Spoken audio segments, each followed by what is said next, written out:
Um curso em milagres, capítulo 2, texto 3. O altar de Deus.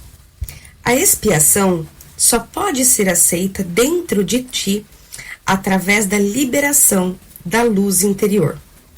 Desde a separação, as defesas têm sido usadas quase que inteiramente para defender contra a expiação e assim manter a separação.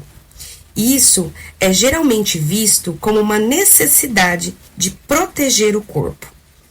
As muitas fantasias corporais, nas quais a mente se engaja, surgem da crença distorcida, segundo a qual o corpo pode ser usado como um meio para se atingir a expiação.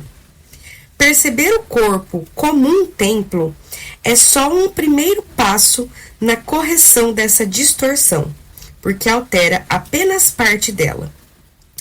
Ela, de fato, reconhece que a expiação, em termos físicos, é impossível. O próximo passo, todavia, é reconhecer que um templo não é absolutamente uma estrutura. Sua verdadeira santidade está no altar interior, em torno do qual é construída a estrutura. A ênfase em belas estruturas é um sinal do medo da expiação e uma recusa em alcançar o altar propriamente dito. A beleza real do templo não pode ser vista com o olho físico. A vista espiritual, por outro lado, não pode absolutamente ver a estrutura, porque é visão perfeita. Pode, todavia, ver o altar com clareza perfeita. Para efetividade perfeita, o lugar da expiação é o centro do altar interior, onde ela desfaz a separação e restaura a integridade da mente. Antes da separação, a mente era invulnerável ao medo, porque o medo não existia. Tanto a separação quanto o medo são criações equivocadas, que têm que ser desfeitas para a restauração do templo e para que o altar se abra com o fim de receber a expiação. Isso cura a separação, colocando dentro de ti a única defesa efetiva contra todos os pensamentos de separação e fazendo com que sejas perfeitamente invulnerável. A aceitação da expiação por todas as pessoas é só uma questão de tempo. Isso pode parecer que contradiz o livre-arbítrio, devido à inevitabilidade da decisão final. Mas não é assim.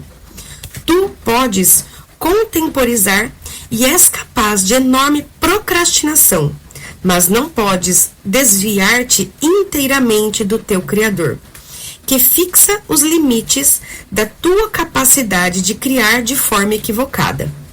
Uma vontade aprisionada engendra uma situação que, levada aos extremos, vem a ser totalmente intolerável.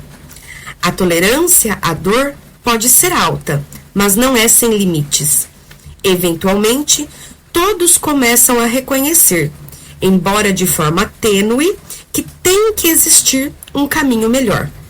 Na medida em que esse reconhecimento venha a ser estabelecido de forma mais firme, venha a ser um ponto de mutação.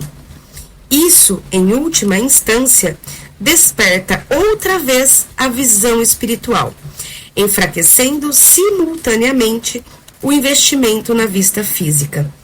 O investimento alternado nos dois níveis de percepção é usualmente experimentado como um conflito que pode vir a ser muito agudo, mas o resultado é tão certo quanto Deus. Literalmente, a visão espiritual não pode ver o erro e meramente olha procurando a expiação. Dissolvem-se todas as soluções que os olhos físicos buscam. A visão espiritual olha para dentro e reconhece imediatamente que o altar foi profanado e necessita ser reparado e protegido. Perfeitamente ciente da defesa certa, passa por cima de todas as outras, olhando além do erro para a verdade. Em função da força dessa visão, ela traz a mente para o seu serviço. Isso restabelece o poder da mente e faz com que ela seja cada vez mais incapaz de tolerar adiamento, reconhecendo que só adiciona dor desnecessária. Como resultado, a mente vem a ser cada vez mais sensível ao que antes teria considerado como intrusões muito pequenas de desconforto. As crianças de Deus têm direito ao consolo perfeito que vem da confiança perfeita. Enquanto não conseguirem isso, desperdiçam a si mesma e aos seus poderes criativos verdadeiros em tentativas inúteis de se fazerem mais confortáveis através de meios impróprios. Mas os meios reais já foram providos e não envolvem, em absoluto, nenhum esforço da parte delas. A expiação é a única dádiva que é digna de ser oferecida no altar de Deus, devido ao valor do próprio altar. Ele foi criado perfeito e é inteiramente digno de receber a perfeição. Deus e suas criações são completamente dependentes entre si. Ele depende delas porque as criou perfeitas. Ele lhes deu a sua paz, de modo que não pudessem ser abaladas, nem pudessem ser enganadas. Sempre que sente medo, estás enganado, e a tua mente não pode servir ao Espírito Santo. Vou repetir essa frase, tá? Sempre que sentes medo, estás enganado, e a tua mente não pode servir ao Espírito Santo. Isso te deixa faminto, negando-te o pão de cada dia. Deus é solitário sem os seus filhos, e eles são solitários sem ele. Eles têm que aprender a olhar para o mundo como um meio de curar a separação. A expiação é a garantia de que, em última instância, terão sucesso. Lição 10. Os meus pensamentos não significam coisa alguma. Os meus pensamentos não significam coisa alguma. Essa ideia se aplica a todos os pensamentos dos quais estejas ciente ou venhas a estar ciente durante os períodos de prática. A razão dessa ideia ser aplicável a todos eles é que não são os teus pensamentos reais. Já fizemos essa distinção antes e a faremos novamente. Ainda não tens base para comparação. Quando tiveres, não terás dúvidas de que o que antes acreditavas serem os teus pensamentos não significava coisa alguma. Essa é a segunda vez que usamos esse tipo de ideia. A forma é apenas ligeiramente diferente. Dessa vez, a ideia é introduzida como meus pensamentos, em vez de estes pensamentos. E nenhuma ligação explícita é feita com as coisas ao teu redor. A ênfase está agora na falta de realidade daquilo que pensas. Este aspecto do processo de correção começou com a ideia de que os pensamentos dos quais estás ciente são sem significado, estão fora ao invés de dentro de ti, e então enfatizou-se o seu status passado ao invés do presente. Agora, estamos enfatizando que a presença desses pensamentos significa que não estás pensando. Essa é apenas uma outra maneira de repetir a nossa declaração anterior, de que a tua mente está realmente em branco. Reconhecer isso é reconhecer o nada quando pensas que o vês. Como tal, esse é o pré-requisito para a visão. Fecha os olhos para estes exercícios e começa-os repetindo a ideia para o dia de hoje, bem lentamente para ti mesmo.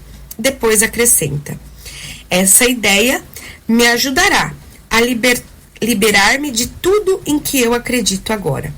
Essa ideia me ajudará a liberar-me de tudo em que eu acredito agora.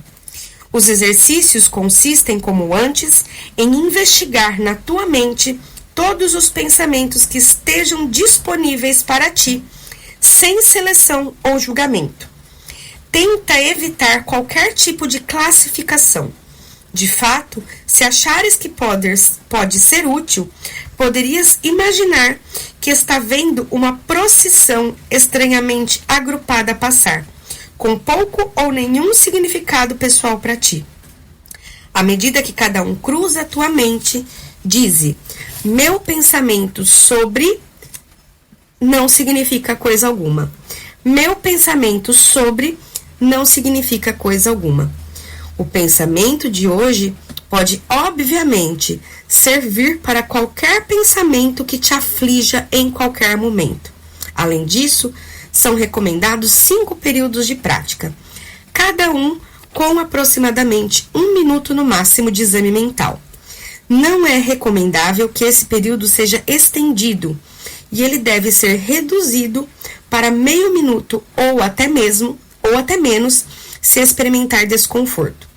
Lembra-te, contudo, de repetir a ideia lentamente antes de aplicá-la de forma específica e também de acrescentar: esta ideia me ajudará a liberar-me de tudo que eu acredito agora.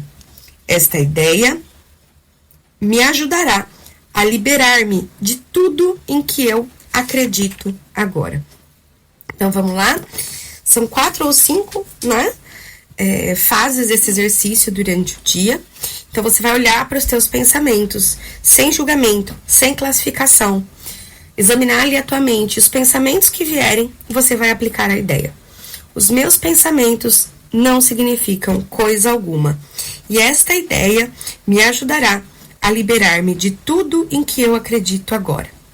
E você vai repetindo isso para cada pensamento. Combinado? Lembrando, salve esse vídeo, mande ele numa conversa para que você refaça ao exercício durante os outros períodos do dia.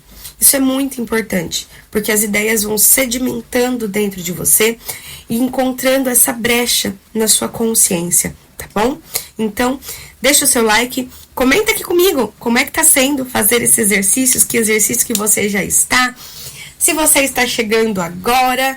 E se você estiver chegando agora, tem a playlist completa, organizadinha, na ordem correta dos exercícios, lá no meu canal do YouTube, tá bom?